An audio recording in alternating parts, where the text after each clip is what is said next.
하겠습니다. 천국은 마치 밭에 감추인 버와 같으니 사람이 이를 발견한 후 숨겨두고 기뻐하며 돌아가서 자기의 소유를 다 팔아 그 밭을 사느니라. 또 천국은 마치 좋은 진주를 구하는 장사와 같으니 극히 값진 진주 하나를 발견함에 가서 자기의 소유를 다 팔아 그 진주를 사느니라. 또 천국은 마치 바다에 치고 각종 물고기를 묻는 그물과 같으니 그물에 가득함에 물가로 끌어내고 앉아서 좋은 것은 그릇에 담고 못된 것은 내버리느니라. 세상 끝에도 이러하리라. 천사들이 와서 의인 중에서 악인을 갈라내어 함께 읽겠습니다. 풀무불에 던져 넣으리니 거기서 울며 이를 갈리라. 아멘. 아멘. 하나님의 좋으신 은총과 사랑이 우리 가운데 함께 하시기를 바랍니다. 오늘 우리가 읽은 본문은 참 유명한 부분입니다. 아이들 찬양 중에 천국은 마치라는 찬양도 있을 만큼 사람들이 많이 들어본 천국, 하나님 나라에 대한 비유입니다. 예수님은 오늘 본문에서 제자들에게 천국은 마치 이 세 가지와 같다라고 설명하십니다. 첫 번째, 천국은 밭에 감추어져 있는 보화와 같다. 두 번째, 천국은 좋은 진주를 구하고 있는 장사꾼과 같다. 세 번째, 천국은 각종 물고기를 건져내는 바다에 친 그물과 같다. 예수님은 천국, 하나님 나라에 대해서 오늘 본문에서만 세 가지 비유로 설명해 주셨습니다. 예수님은 여러 가지 비유를 가지고 하나님 나라에 대해서 알려주셨습니다. 오늘 본문이 포함된 마태복음 13장은 하나님 나라에 대한 설명과 비유가 집중되어 있다고 해도 과언이 아닐 정도로 많은 하나님 나라에 대한 이야기가 있습니다. 그렇다면 예수님께서는 왜 하나님 나라에 대해서 이렇게 여러 가지로 길게 설명해 주셨을까요? 그것은 바로 유대인이 가지고 있었던 메시아 사상, 천국에 대한 개념 때문이었습니다. 유대인들은 자신들을 구원해 줄 메시아를 기다렸습니다. 그리고 유대인들이 기대했던 메시아는 자신들을 로마의 압제에서 구원해 줄 정치적이고 군사적이고 경제적인 메시아였습니다. 유대인들은 로마에 대항해서 그들을 로마의 압제로부터 구원해 줄 메시아, 자신들을 가난에서 건져내어서 태평성대를 누리게 할 왕을 기대했습니다. 하지만 예수님은 유대인들이 원하는 모습으로 이 땅에 오시지 않았습니다. 예수님은 로마에 대항하지도 않으셨고 유대인들에게 풍요로움도 제공해 주지 않으셨습니다. 또 유대인들은 자신들이 아주 잘난 줄 알았습니다. 이 문제를 잘 나타내고 있는 본문이 있습니다. 마태복음 9장 10절에서 13절 말씀입니다. 우리 함께 읽겠습니다. 예수께서 마태의 집에서 앉아 음식을 잡수실 때에 많은 세리와 죄인들이 와서 예수와 그의 제자들과 함께 앉았더니 바리새인들이 보고 그의 제자들에게 이르되 어찌하여 너희 선생은 세리와 죄인들과 함께 잡수시느냐. 예수께서 들으시고 이르시되 건강한 자에게는 의사가 쓸데없고 병든 자에게라야 쓸데가 있느니라. 너희는 가서 내가 긍휼을 원하고 제사를 원하지 아니하노라 하신 뜻이 무엇인지 배우라. 나는 의인을 부르러 온 것이 아니요 죄인을 부르러 왔노라 하시니라. 당시 기득권을 가진 사람들, 특별히 바리새파로 대변되는 이들은 스스로를 의인이라고 생각했습니다. 그들은 스스로를 의인이라고 생각했기 때문에 자신들을 구원해 줄 메시아는 자신들의 억울함을 풀어주고 자신들에게만 보상을 베풀어 줄 심판자, 유대인을 위한 정치적, 군사적 실력자를 기대했습니다.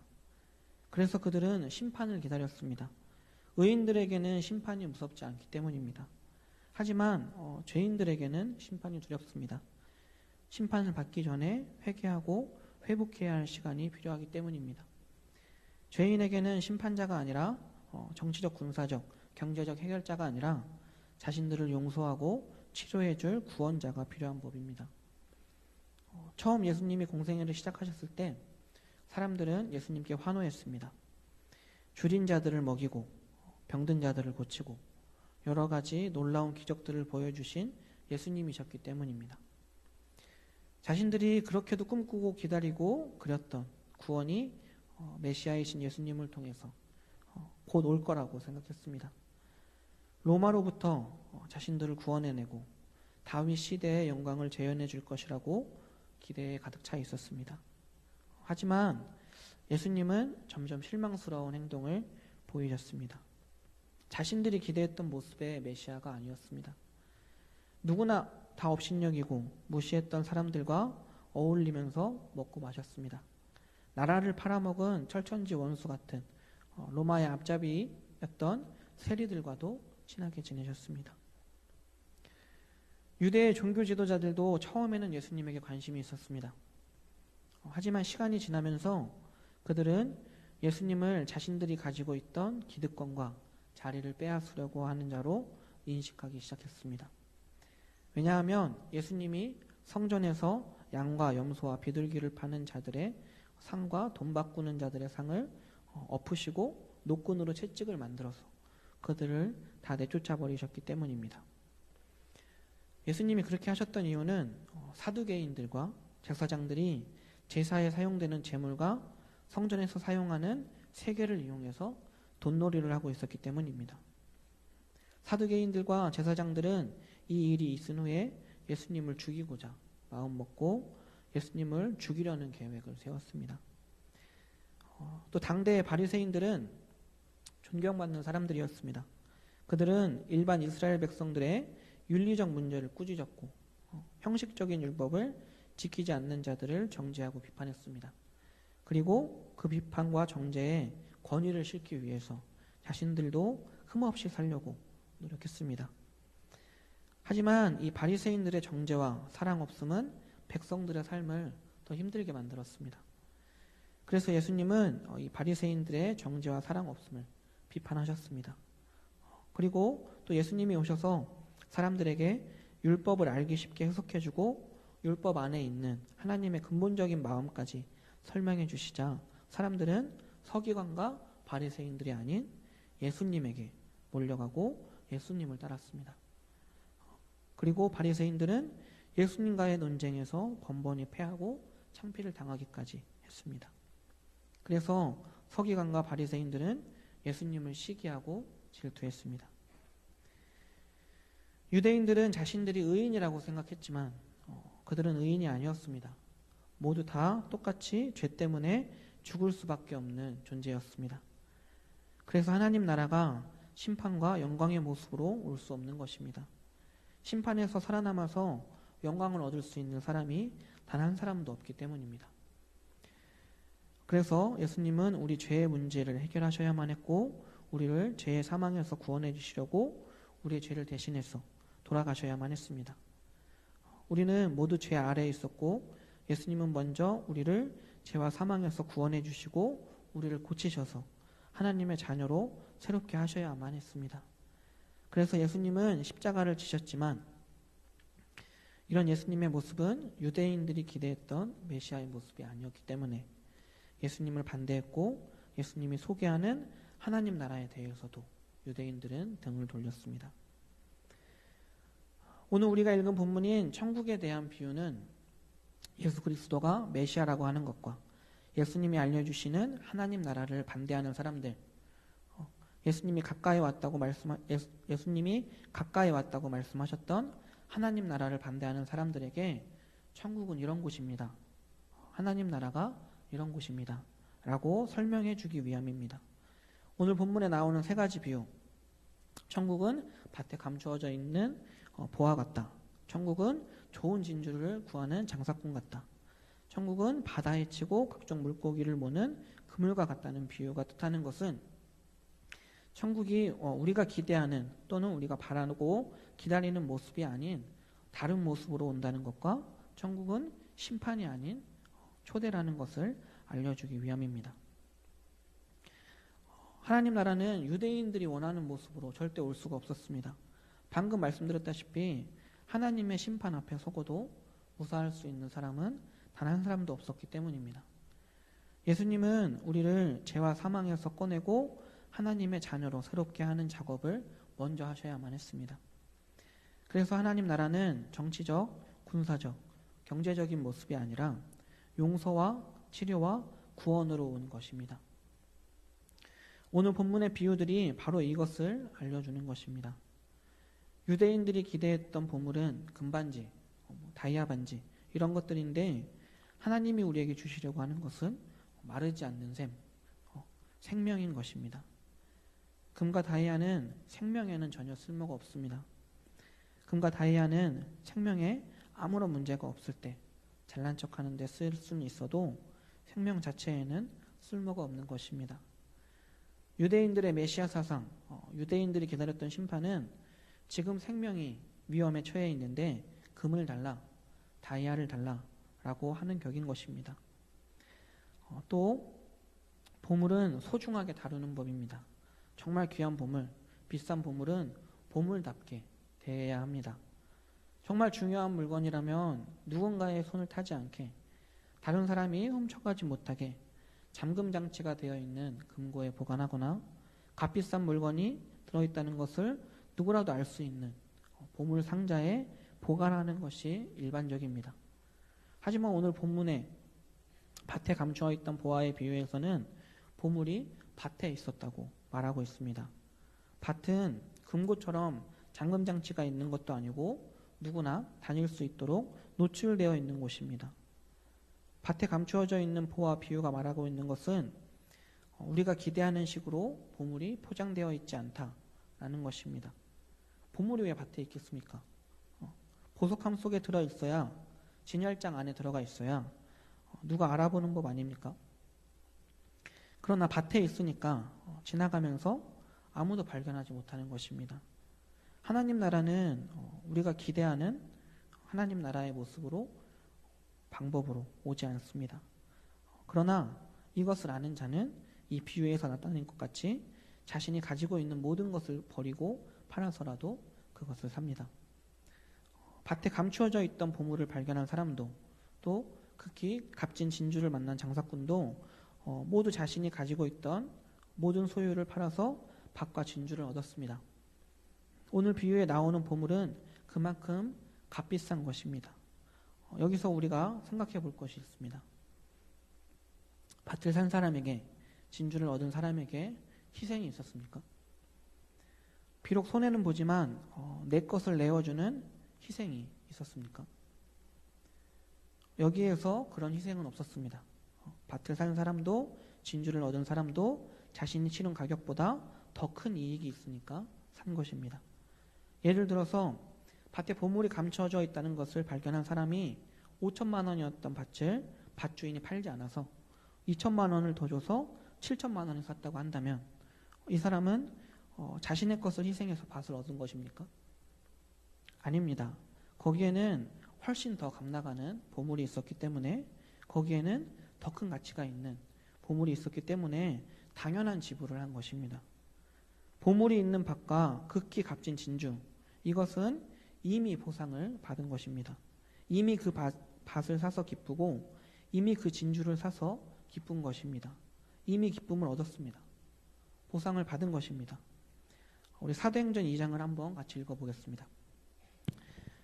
믿는 사람이 다 함께 있어 모든 물건을 서로 통용하고 또 재산과 소유를 팔아 각 사람의 필요를 따라 나눠주며 날마다 마음을 같이하여 성전에 모이기를 힘쓰고 집에서 떡을 떼며 기쁨과 순전한 마음으로 음식을 먹고 하나님을 찬미하며 또 온 백성에게 칭송을 받으니 주께서 구원받는 사람을 날마다 더하게 하시니라. 아멘.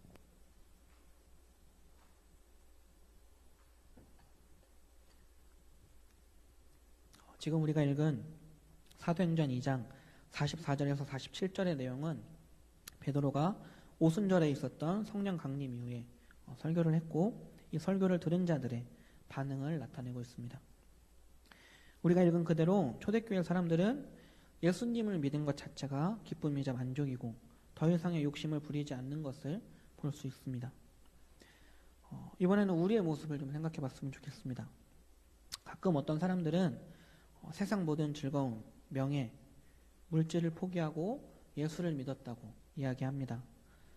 가끔 우리도 시험 공부 때문에 교회에 빠진다, 다른 일 때문에 바빠서 교회에 못 온다는 말을 아주 가끔 하기도 합니다. 그리고 우리는 다른 것을 더 바랍니다. 시험을 잘 보길 원하고 사업이 잘 되길 원하고 결혼도 잘하길 원하고 부자 되고 어려운 일이 없도록 끊임없이 기도하고 바랍니다. 봉사와 헌신을 자발적 기쁨이 아니라 무언가를 바라고 바리새인들처럼 자신의 의를 드러내려고 하는 사람들도 있습니다. 이 말은 우리가 예수님을 믿는 것이 우리가 희생을 하는 것이라고 생각한다는 말입니다. 초대교회 사람들과는 조금은 다른 무언가 다른 모습을 가지고 있는 것입니다. 현대 기독교인들의 가장 큰 약점은 감사와 기쁨이 없는 것입니다. 자기가 얻은 것이 뭔지 모르기 때문에 감사와 기쁨이 있을 수가 없습니다. 내가 예수를 믿어줬는데, 내가 이만큼 희생했는데, 하나님이 뭐 해주신 것도 없고, 그래도 내가 예수 믿기로 했으니까 좀 힘들어도 참고 살다가 어느 날 큰 고난과 어려운 일이 생기면 교회에 득달같이 달려와서 하나님께, 하나님 이럴 수가 있습니까?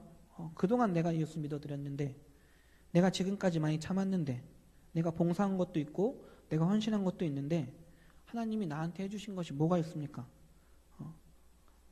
이렇게 하시깁니까? 라고 분풀이를 합니다.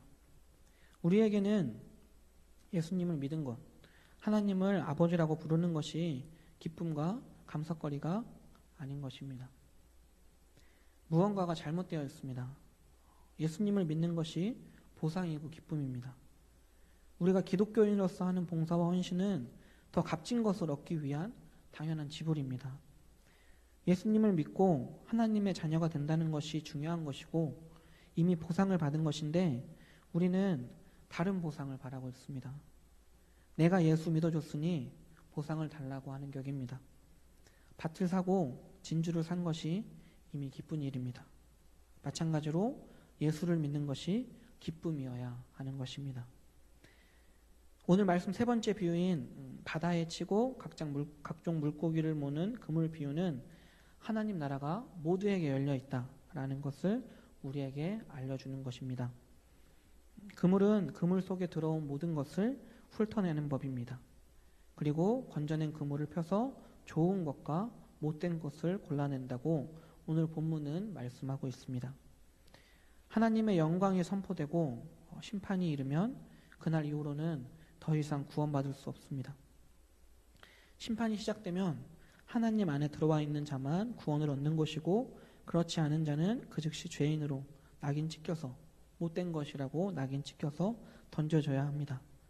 그렇기 때문에 하나님 나라는 심판으로 오지 않습니다. 그래서 지금도 여전히 예수님께서는 하나님 나라로 우리를 초대하고 계십니다. 빌립보서 3장 5절 이하에서 바울은 이렇게 말하고 있습니다.